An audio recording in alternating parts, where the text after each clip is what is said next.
Hola, ¿qué tal a todos? Saludos a los que están viendo este video. Nosotros somos del Centro Tecnológico Padre Teodoro King y somos los que desarrollarán el proyecto tecnológico de nuestro centro.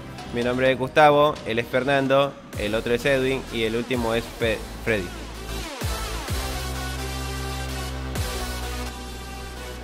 La idea principal de nuestro proyecto es una página web que será exclusiva para el centro.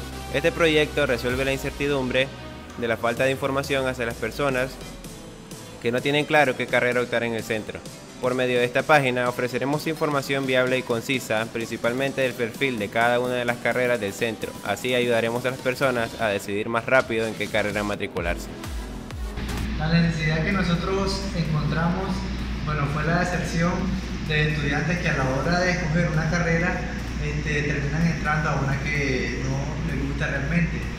Y como solución nosotros proponemos poner una página web que a los estudiantes que vienen a matricularse les muestre de manera más gráfica lo que son cada una de las carreras, con videos informativos, proyectos de carreras y de qué se trata la carrera.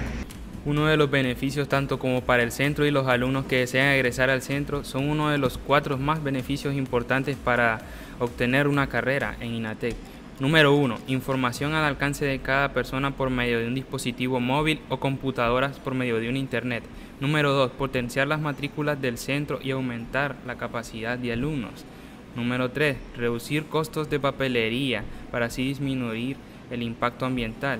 Número 4. Una descripción rápida de cada una de las carreras para así no crear confusión al momento de ingresar a una carrera técnica.